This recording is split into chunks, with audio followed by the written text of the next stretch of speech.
siempre contaba una experiencia que era de un cliente que hacía algunos años, pues en mitad de la relación, que estábamos ahí en el tema, ¿no? Y entonces me empezó a pedir que le dijese te quiero. En inglés, ¿vale? Porque era un cliente extranjero. Él me decía, tell me I love you, tell me I love you. Claro, yo me quedé paralizada.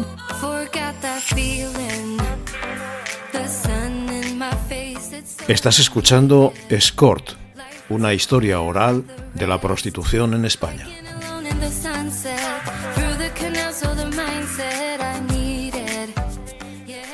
Vale, pues yo soy Lea Ferrer, actualmente vivo en Granada. Y bueno, yo comencé a dedicarme a la prostitución en el año 2014, a principios de 2014. No me he dedicado a ello de forma continua durante todo este tiempo, es decir, ha habido épocas en las que he estado pues centrada más exclusivamente en el trabajo sexual y luego pues otras épocas en las que he estado pues con otro tipo de trabajos, con otros proyectos y demás. Pero así pues de forma, digamos que sí, que la experiencia de la que puedo hablar y mi punto de vista se basa desde 2014, que fue cuando entré aquí en este ¿Qué sector. años tenías en Y bueno, 2014? pues mira, yo empecé con 25, 26 años. Yo empecé con 25, 26 años. Es verdad que tuve una primera, sí es cierto, para ser fiel a la verdad, tuve una primera experiencia, una única experiencia, algunos años antes con 19. Fue una, se quedó ahí, no fue, probé y bueno, pues por diferentes motivos no continué y ya sí que fue en 2014 cuando ya entré y ya fue como para quedarme más, ¿no? Como de Ya. manera más continua. ¿Por qué entras de manera continua? ¿En qué momento de tu vida? ¿En qué circunstancia? Pues mira, te cuento, yo en ese momento me encontraba estudiando lo que es una carrera universitaria. Yo estaba sacando mi estudio universitario y bueno, pues la cantidad de horas que requiere sacarse un estudio universitario, que le dedica un tiempo, pues lo que al final realmente necesita, ¿no? Para sacar unos buenos resultados y demás, pues a mí me impedían conciliar con un trabajo, imagínate, pues a lo mejor de 8 horas. Yo tenía necesidades económicas, a mí no me estaba sustentando nadie, ¿vale? O sea, yo necesitaba sacar adelante para pagar mis cosas, tenía unos gastos que además, pues bueno, cada vez ya con unos 25 años, pues ya tienes tus cosas, ¿no? Ya tienes tus gastos y demás. Y yo no quería renunciar a acabar digamos, a dejar mi estudio universitario. Yo quería acabar mi carrera, sacarme mi titulación y al mismo tiempo necesitaba un dinero, pero no podía dedicarle a lo mejor la hora de una jornada completa, incluso ni siquiera media jornada por motivos familiares, ¿no? Entonces, bueno, pues se dio así como una serie de circunstancias en las que me planteé muchas cosas sobre también, bueno, pues la relación, ¿no? Con los hombres, si yo podría hacer esto, podría probar, a ver qué tal voy a probar, si me gusta, pues siempre puedo seguir, o si no me gusta, siempre puedo parar y buscar otra opción. Y en mi caso, pues lo que yo encontré, la gente con la que topé y demás, pues me hicieron seguir. No encontré un motivo como para decir no, me quito. O sea, para mí fue una experiencia eh, que era perfectamente pues, capaz de llevarla adelante, de sobrellevarla, y lo estaba haciendo porque yo quería. Entonces continué. Ya. ¿Cómo entras? ¿Como independiente? ¿Vas a trabajar a un piso? ¿Vas a trabajar a un local? ¿Cómo te organizas? Pues mira, yo desde un principio comencé de manera independiente. Claro, yo estaba muy perdida porque yo nunca había hecho esto, ¿no? Entonces lo que yo hice primero fue, pues, digamos, como yo investigué un poco por mi cuenta para ver cómo lo hacían otras compañeras.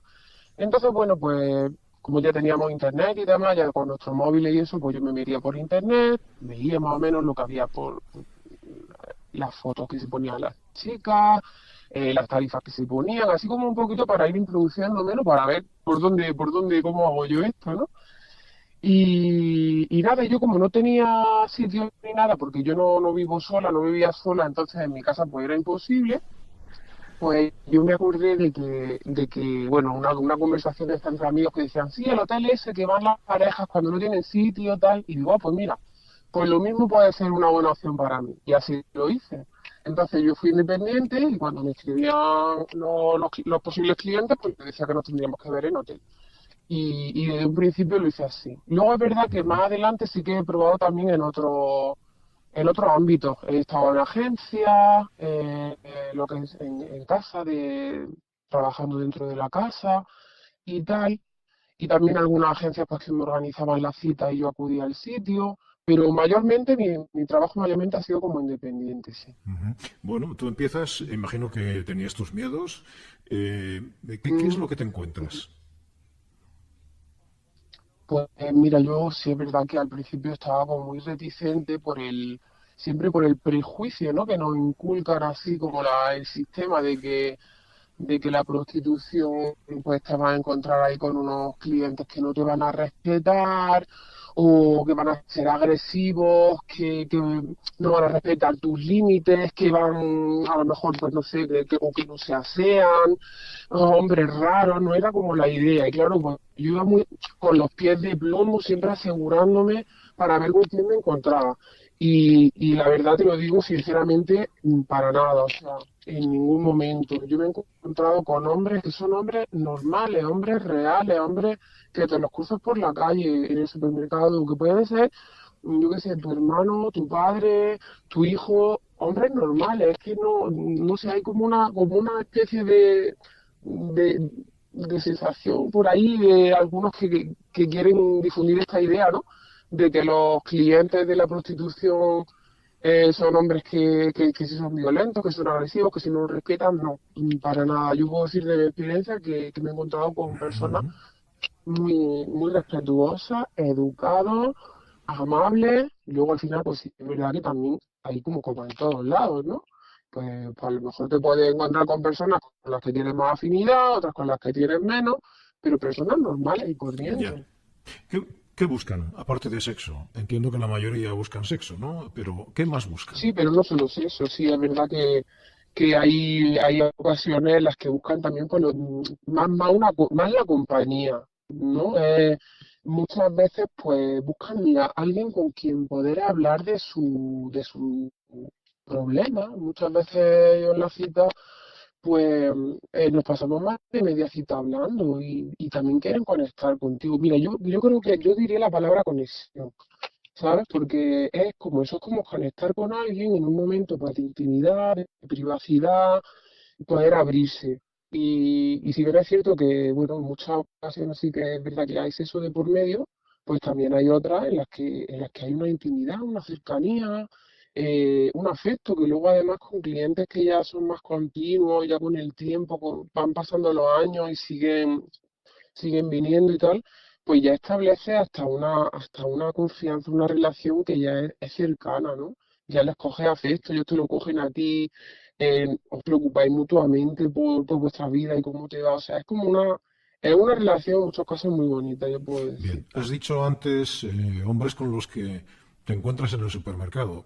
¿Qué pasa cuando tú ejerces la prostitución en la misma ciudad donde estás estudiando? ¿Qué pasa cuando te los encuentras por la calle o en el supermercado? Pues sí, de hecho además es que una vez me encontré a uno, me encontré a uno en el supermercado porque es verdad que yo, además Girona es una ciudad muy pequeña. Y bueno, pues sí, a veces se han dado coincidencias. Y claro, para mí, que por motivos personales, pues no, todavía a día de hoy no digo en mi entorno cercano, ¿no? A lo que me dedico, a lo mejor llega un día en que lo haga, pero de momento no. Entonces es cierto que es complicado también a veces compaginar, ¿eh? Siempre que, pues, al final, para mí el mayor problema, o prácticamente el único problema que yo veo al tema de la prostitución en mi caso, es precisamente este, ¿no? ¿Qué pasaría si se entera el entorno de lo que hago? ¿No? Es como ese estigma hacia las trabajadoras sexuales es realmente lo que nos daña, el estigma y no otra cosa, porque al final, no, ¿sabes? No estoy haciendo daño a nadie, estoy ejerciendo libremente aquello que yo considero que puedo hacer bien y que lo hago porque quiero. Entonces, sí, la verdad que sería para mí es lo peor. Sería el tema del estigma es lo que peor ¿Lo vivo. contemplas como Ujú. un trabajo, digamos, temporal al que vas a dedicar un tiempo y luego lo dejarás atrás?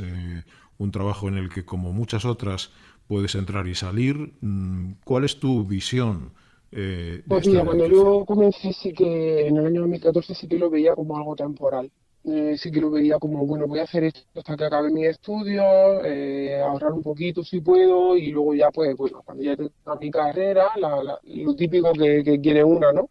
Puedo encontrar un trabajo estable, eso, una estabilidad económica, pero luego la realidad es muy diferente. La realidad es que es muy complicado no sé, la situación que hay en España ahora mismo de tener un trabajo estable con unas condiciones que te permitan conciliar pues la vida familiar con la laboral. Además, luego pues encontrar un contrato en condiciones es muy difícil. Entonces yo no niego, o sea, yo no reniego del trabajo sexual a un, vamos, de aquí al futuro, y no tengo pensamiento de decir, bueno, cuando tal lo dejo. O sea, para mí ya es como, mientras yo tenga clientes con los que me encuentre cómoda, pues voy a seguir estando con ellos. Ya.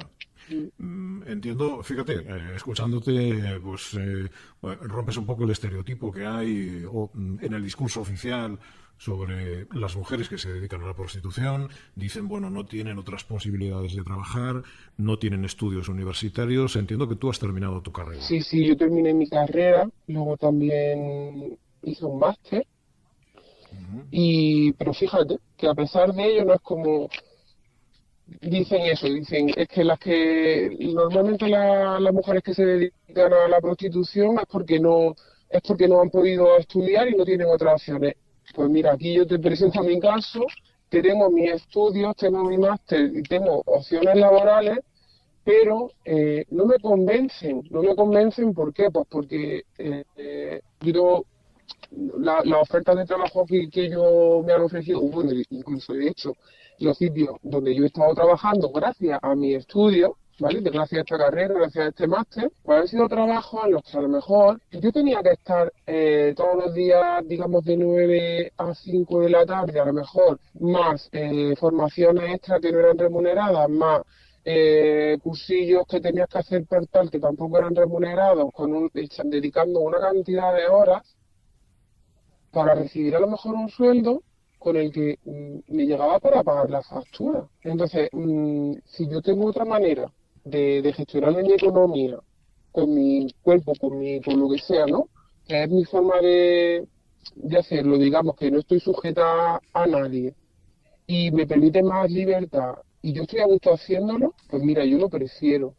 Entonces, no se trata de que tengas estudios ni que no tengas estudios. Se trata muchas veces más del tema de conciliar, ¿no? Y de buscar una alternativa a las que nos estamos encontrando, que no son suficientes en muchos Ujú. casos. ¿Hay placer en tu trabajo? Pues mira, si hay placer, hay veces que hay más placer, hay otras veces que hay menos. Yo lo comparo con cualquier otro trabajo realmente. Mira, hay personas que a lo mejor en su trabajo pues tienen días mejores, tienen días peores. Imagínate que tienes un compañero de trabajo con el que tienes mucho feeling, pues luego a lo mejor hay otro pues, que no, que la relación es un poquito más fría.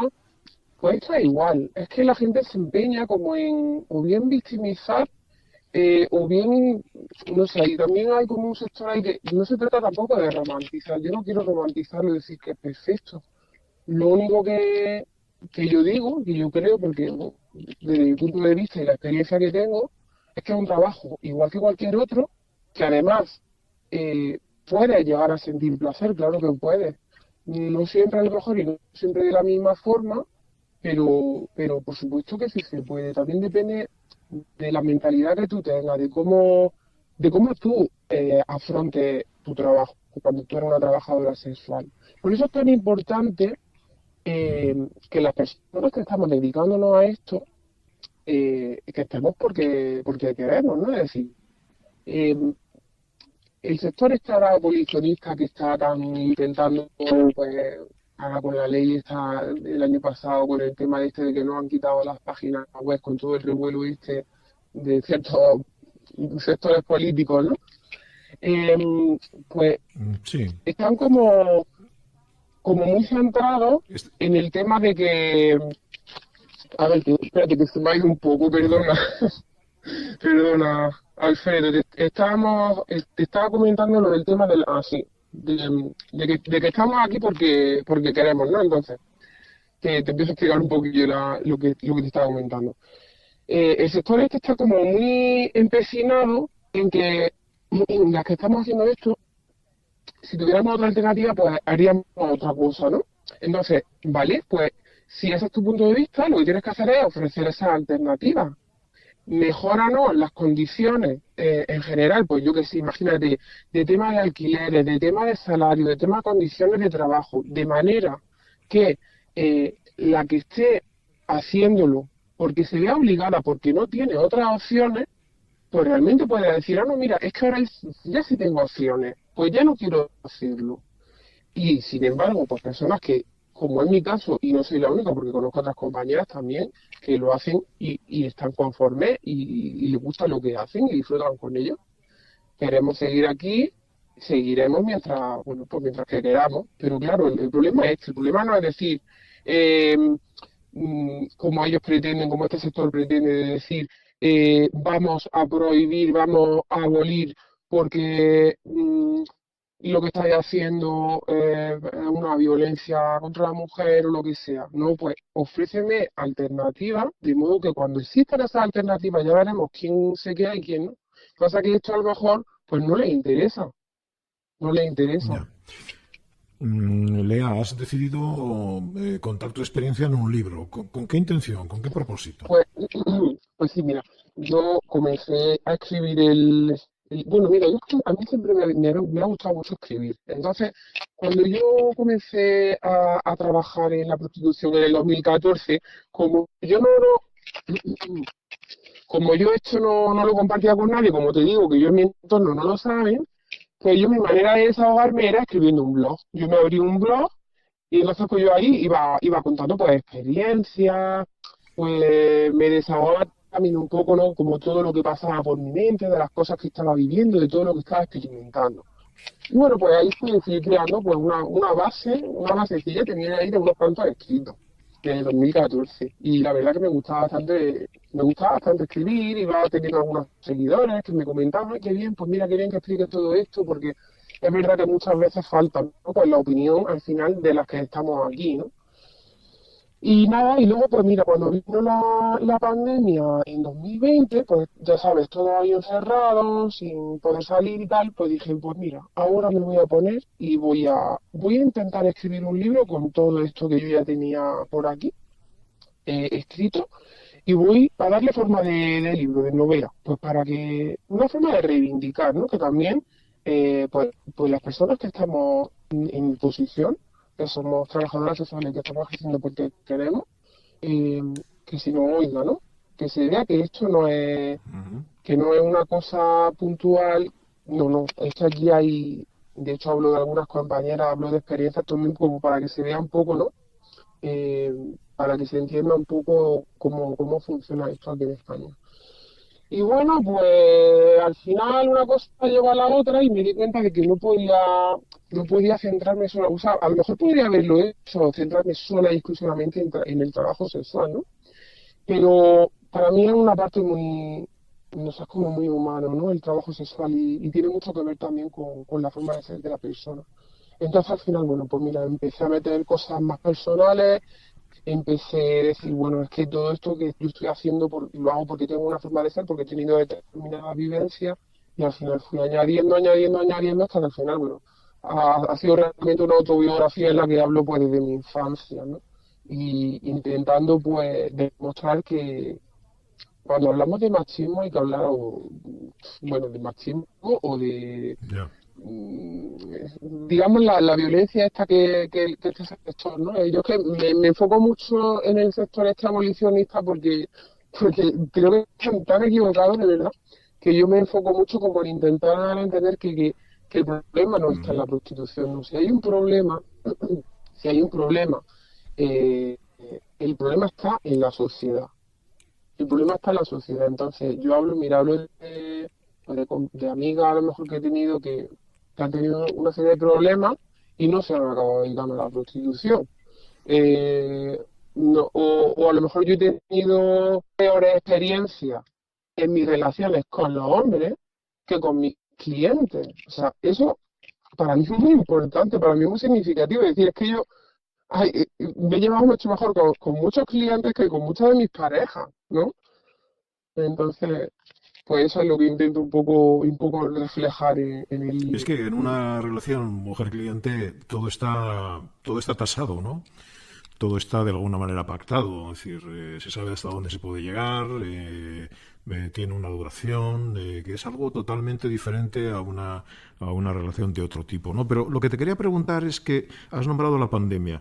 ¿Qué pasó contigo y con las mujeres que se dedican a la prostitución como tú en tiempo de pandemia? Porque es una pregunta que aquí en este podcast ha salido muy a menudo y te cuento un titular que resumiría una experiencia general, ¿no? Es decir, la mayor parte dicen nadie nos ayudó, ninguna ONG, ninguna institución estatal, y sin embargo recibimos ayuda de los clientes habituales. Totalmente cierto. O sea, de hecho, justo cuando me empezado a hacer la pregunta, yo ya mi cabeza estaba viniendo esto, ¿no? Estaba viniendo, nos dejaron abandonada a nuestra completa y absoluta suerte.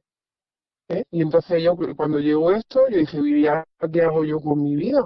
Porque además en el momento que llegó la pandemia, cuando el confinamiento y tal, es que yo estaba centrada, era un momento justamente que estaba centrada en mi trabajo como prostituta, ¿no? Estaba en el trabajo sexual. ¿Y qué pasó? O sea, nos dejaron completamente abandonadas en la situación que tenemos en este país. Pues mira, yo en mi caso mm, empecé a buscar qué hago, y bueno, yo acabé, como tantas otras compañeras, acabamos en esa época con el tema de OnlyFans, ¿vale? Del tema este de un poco del sexo online, de lo que son las plataformas estas de adultos. Eh, pero no era lo mismo, ¿vale? Porque eso es que parece que mucha gente se piensa que el OnlyFans es que no, OnlyFans necesita una cantidad de horas también y de dedicación y para conseguir un dinero con el que yo no llegaba tampoco a final de mes. Yo no llegaba a final de mes y como tú bien has dicho, a mí hay clientes que me ayudaron económicamente. En mi caso también fue así. O sea, a mí quien realmente me ha ayudado cuando yo he tenido en este momento, también en otro, ¿eh? Que yo una vez necesité pedir ayuda porque estaba también muy mal, porque tenía, en fin, tenía un perrillo que estaba muy mal y necesitaba muchísimo dinero y quien me ayudó fueron clientes, porque mira, te digo, yo pedí ayuda tanto por mi entorno cercano como por mis redes de Lea, ¿vale? Y a mí me respondieron mis clientes. Ujú, ya. Esa es la verdad. Oye, Esa es la Lea, verdad. ¿qué es lo más extraño, bizarro o divertido que te ha ocurrido trabajando en la Uf, prostitución? que hay tantas anécdotas, madre mía, Alfredo. Hay tantas anécdotas que yo creo que dan para escribir otro libro nada más que de anécdotas, que de hecho ya lo tengo en mente, ¿sabes? De hecho ya te pica un poquillo, no sé si a ti te habrá pasado también después de publicar tu libro, que luego ya te pica y quieres continuar. Pues mira, yo hasta hace poco, la experiencia, siempre contaba una experiencia que era de un cliente que, que hace ya algunos años, pues en mitad de la relación, que estábamos ahí en el tema, ¿no? Y entonces me empezó a pedir que le dijese te quiero, en inglés, ¿vale? Porque era un cliente extranjero. Eh, Él me decía, tell me I love you, tell me I love you. Claro, yo me quedé paralizada porque digo, bueno, este hombre, ¿qué es lo que pretende? Porque claro, como eso es verdad, como tú has dicho antes, normalmente se pacta todo un poco y si hay alguna cosilla que se sale un poco más de lo que ellos consideran a lo mejor que puede ser especial, pues ellos siempre te lo preguntan, te mandan tu... ¿no? Como que te lo... Suelen ser bastante educados en ese sentido y para ver, pues, para hacer que luego el rato que estemos juntos, que estemos los dos a gusto, sabiendo lo que va a haber, ¿no? Pero en este caso este hombre no me comentó nada. Y claro, a mí me pilló muy yo me estaba haciendo un poco la loca porque no sabía, no se lo dije al final, que a lo mejor si lo hubiéramos pasado de antemano como un teatrillo, pues habría sido diferente, pero me pilló muy de sorpresa y lo cuento porque a lo mejor la gente se piensa pues, que siempre son experiencias como muy bizarras, ¿no? Y para mí, fíjate que esto a lo mejor tuvo más, fue más curioso que otras cosas, ¿sabes? Aunque sí es cierto que, mira, ahora precisamente he estado en Suiza trabajando hace un par de semanas y también ahí han pasado, ha sido también bastante curioso. que Oye, también, sí. me interesa esa Mm. experiencia. ¿Cómo se trabaja en Suiza? Pues mira, en Suiza, sinceramente, lo digo también por si hay alguna compañera que me esté escuchando, eh, que se lo piense mucho porque tampoco es como lo pintan en algunos sitios. Sobre todo para las que vamos por primera vez, como ha sido mi caso en esta ocasión. Entonces, Suiza es verdad que tiene una situación, digamos, que está más legislada, está más controlado que aquí en España, pero luego es verdad pues que hay, ahora mismo está, yo diría que un poquito saturado el mercado. Entonces, va allí con una expectativa y a lo mejor pues no es lo que esperaba. Y claro, hay que hacer una inversión muy grande, ¿eh? Hay que hacer una inversión muy grande porque es un país con un nivel de vida muy alto y la verdad es que hay que pensárselo dos veces. Que se trabaja mucho, sí, también es verdad, ¿eh? También se trabaja más que, o sea, te llaman bastante y de hecho, pues bueno, ya te digo que las experiencias que yo he tenido ahí, pues me han pedido a lo mejor cosas que aquí en España, pues no no me las he encontrado tanto. Que bueno que hay de todo, ¿no? En todos lados, pero mi experiencia obviamente ha sido curiosa, Ya. sí. Oye, puedes hablar de tu libro, puedes decir cómo se titula, puedes decir dónde lo podemos comprar, cómo podemos acceder a él. Vale, pues mira, el título es Historia de mis ocho pecados. Ajá. Y lo tengo ahora mismo autopublicado en Amazon. Sí. Entonces se puede adquirir en Amazon en tapa blanda y también se puede leer online por Kindle o bueno, lo que es el ebook este. ¿Por qué ocho pecados? Pues mira, ocho pecados porque a mí es que me gusta mucho la ironía, ¿sabes? Yo a veces soy un poco irónica, entonces eh, para mí es como la gente se cree que yo soy una pecadora por todo lo que estoy haciendo, ¿no? Entonces decir, sí, mira, y mira mis pecados, estos son mis pecados, te lo explico y ahora júgalo, pero júgalo conociendo bien todo el contexto, conociendo bien todo el trasfondo que hay aquí. Entonces hablo pues en un principio, que a mí siempre me gusta darle muchas vueltas a las cosas y siempre estamos acostumbrados a los siete pecados capitales, los siete pecados capitales. Y cuando empecé a buscar el título del libro, encontré que antiguamente, hace siglos, al principio del cristianismo, no eran siete, sino ocho pecados. Y yo me puse a investigar y me gustó a mí porque había ahí como una diferencia entre un par de pecados en fin, y luego el nombre, ¿no? Que, cómo los veían esos pecados. Me sentí muy identificada, es decir, todas las personas cometemos pecados. Eh, Estos son mis pecados, ¿vale? Y soy pecadora, sí, pero ¿cómo? Soy pecadora, no como ellos se piensan muchas veces, no como la sociedad, no como el sector abolicionista se piensa, no. Estos son los pecados que yo he podido cometer y no solo los míos, sino los de la gente con la que de la que me he rodeado. Entonces, claro, hay que leerlo un poquillo ya también para saber, para saber por qué, pero sí, básicamente es eso. ¿Y el pecado capital más grave, en tu opinión, cuál es? Uf, En el más general, grave. en general, sí. Pues mira, para mí, porque claro, cada uno aquí podrá tener su punto de vista, pero para mí el pecado capital más grave es la Bien. soberbia. Es la soberbia. En el libro, el pecado soberbia, yo es que le pongo los nombrecitos y lo he mantenido en griego. Entonces, este se Ajá. llama uperefania. Es la soberbia. Para mí es el más grave, porque mira, avaricia, dinero. Bueno, es que mira, hoy en día, ¿quién no necesita dinero? Es que el dinero es necesario para sobrevivir, esté en el sector en el que esté. Eh, la gula, la comida, bueno, pues que la comida es algo básico del ser humano. O sea, disfrutar con la comida, ¿hasta qué punto puede ser malo, no? O sea, podemos encontrar ahí como ciertos matices, pero la soberbia mm, lo veo como un pecado que no me gustan las personas soberbias. Y mira, por ejemplo, ahora relacionándolo, ya que estamos haciendo la entrevista sobre el tema este del trabajo sexual y tal, yo veo a las personas, a estas defensoras de este falso feminismo, ¿no? Porque yo le considero falso Ujú. feminismo, ¿no? Abolicionistas y tal, muy soberbia, porque ellas no sé por qué motivo se creen con el derecho de decidir sobre nuestros cuerpos y sobre nuestra voluntad, de las que sí trabajamos en esto. Entonces eso para mí es el mayor acto de soberbia. O sea, ¿quién está aquí cometiendo qué pecado, no? Fíjate que le pregunté una vez a un cura sobre esto mismo, le formulé la misma pregunta que te he formulado a ti y él me dijo que el único pecado capital que existe es la soberbia, precisamente, Fíjate. que todos los demás pecados son complementarios de la soberbia. Fíjate. La soberbia es aquello de creerte Dios. ¿No? Exactamente. Y yo le añadiría, y ya vamos terminando, otro pecado más que creo que es tan capital como la soberbia, que quizá también está conectado con la soberbia, que es la indiferencia, ¿no? Y llevo la indiferencia a un terreno. Es decir, cuando las abolicionistas, que son mayoritariamente mujeres, hablan de vosotras, nunca os quieren escuchar. Totalmente. Es una palabra, la vuestra, que molesta tremendamente, ¿no? Es como si al escucharos se rompieran los esquemas y no hubiera defensa posible de esa posición moralista que implica la prohibición de vuestro trabajo y el enviaros a una situación de clandestinidad, ¿no? Exactamente. Ellas nada más que quieren victimizarnos. Pero cuando nosotros alzamos la voz, no, es que no hacen el vacío, Alfredo. Es que yo me he encontrado en debates de, por ejemplo, de Twitter, bueno, de X, ahora se llama X, Ajá.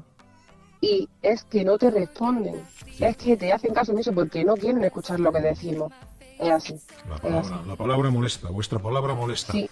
Lea Ferrer, muchas gracias por esta conversación, mucho éxito con el libro y Muchísimas gracias, Alfredo. Muchísimas gracias por darme la y oportunidad. espero que podamos seguir esta conversación en otro momento. Ojalá, muchas gracias, ¿vale? Gracias a ti. Venga, un saludo. Chao. Gather around, watch the sun go down. Oh, in summertime.